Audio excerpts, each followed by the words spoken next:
All right, guys, we're back. I'm George Mossey. I'm here with my co-host, Marshana, Dahlia, Spavento, and episode 16 of 9 Day Fiancé aired last night. We are in preparation for next week's finale. We're jumping right back in. We're going to cover Jovi and Yara. So in true Jovi form, they have no rings, no tuxedo, no plan, and he's gambling and drinking at the casino. And it's in true Jovi form. So we had no surprise there that instead of getting things together and ready, he's doing what he does best. He's drinking and having a good time. I think that the way that Jovi's handling this wedding is very indicative of how he's handling his life overall. It just kind of tells you who you're dealing with as a person, right? Irresponsible, unprepared, doesn't plan ahead, supreme procrastinator. And I think Yara's really looking at it like, okay, it's one thing to marry this dude, but I'm pregnant with his kid. And she can never like do that part, right? So even if you marry him and it doesn't work out, you can kind of get out of it. But Jovi's always going to be her child's father. And I think that that's kind of hitting home for her, because even the poor sales associate was like trying her best not to like laugh in Jovi's face last night. It was crazy.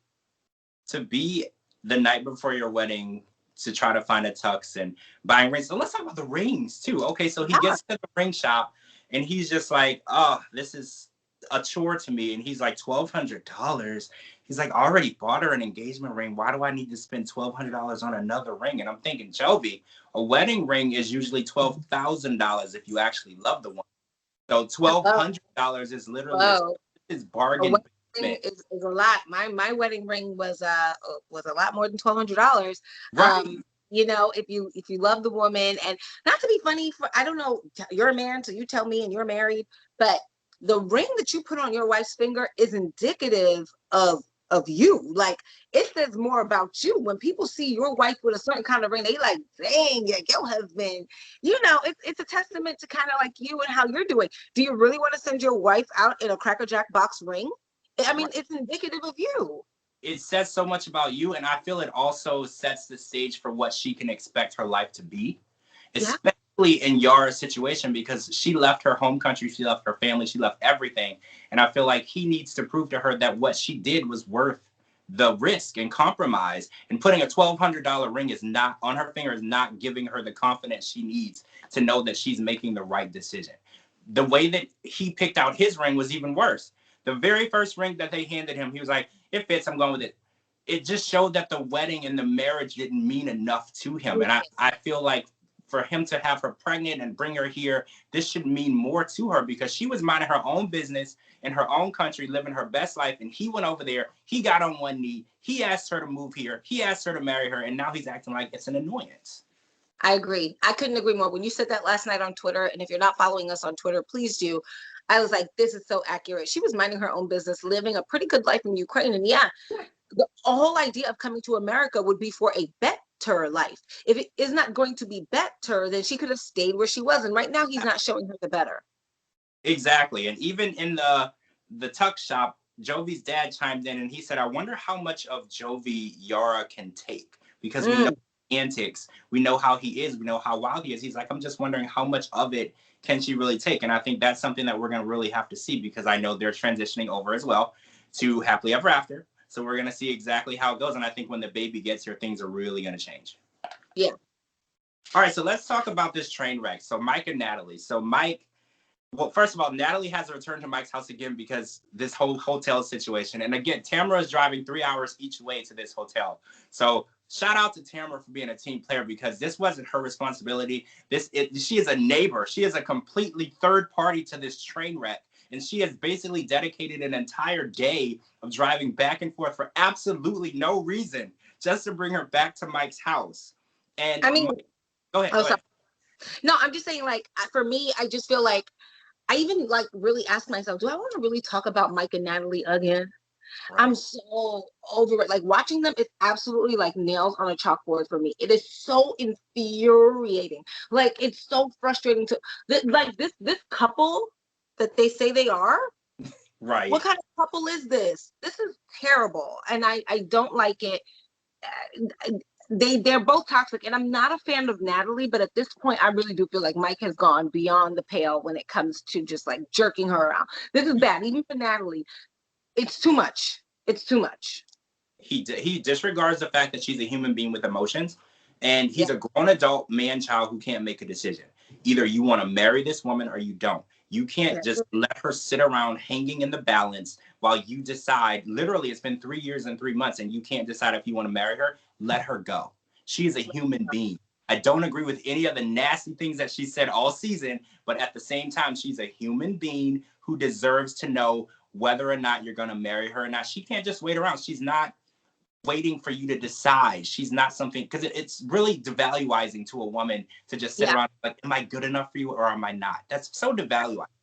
It's awful. This is the bottom of like treatment, and to call off a wedding like 2 hours before. And again, I think I said this before last week, but I mean it. Like, I feel like all along he knew he wasn't going to marry her, but he told her that he would and gave her back the ring as a means to just quiet her up so he could wait till the last minute to cancel the wedding and get her out of here. Because if he hadn't done that, he would have been living in hell like for that time, because she was so pressing about giving me the ring back, giving me the ring back, giving me the ring back. So I just feel like both of them are master manipulators, and both of them are just really toxic people who aren't fit to be in any relationship, let alone a relationship with each other. Yes, I agree 100%. All right, so let's talk about Rebecca and Zayed. So Rebecca has her fourth wedding on the show last night. And fourth, right. And Zayed debuts his new higher mousse hairstyle.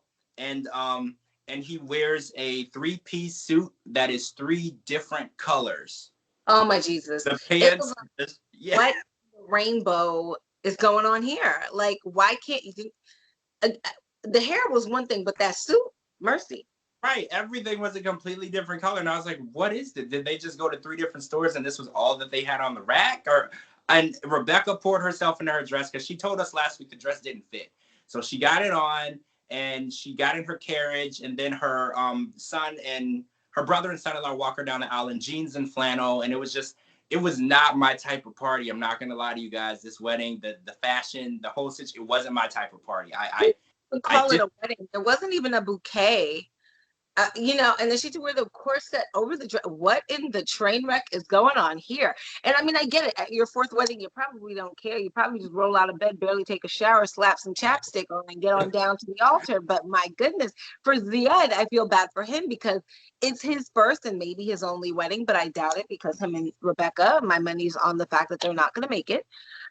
Even though it seems like she's going to make him pay the price for the fact that she's been divorced 3 times before and threatening him almost like, this is going to be my last wedding. Girl, bye. Well, she can use that argument, but at the same time, he's going to eventually want children. It's in his culture to want children. And he might have shut her up with the conversation, but it's going to re-arise.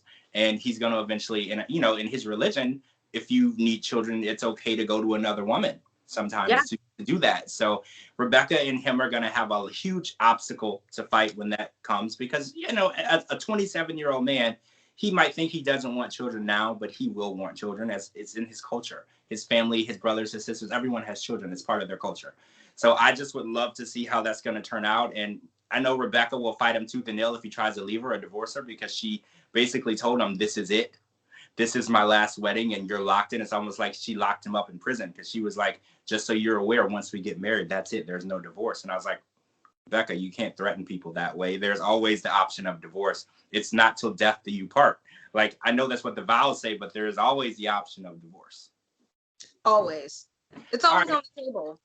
I know, right? All right, guys, that's it for part 2. And next week is the finale, guys. I cannot wait. We finally get a little bit of closure on Andrew and Amira's situation, and we'll see what's up with Stephanie and whoever she's banging right now. So I can't wait to see the tell-all, and I can't wait. So I'm going to put our socials at the bottom. This is 90 Day Fiancé, the podcast, episode 16. Next week, we will talk about the finale and then the tell-all, and we will be watching the new season of Happily Ever After right after that. It's all happening so fast. Again, I'm George Mossey. This is Marshana, Dahlia, Spavento. Our Twitters and Instagrams will be at the bottom. And you can check out all of this on georgemossey.com. Thank you guys so much for joining us. See you all next week. Bye.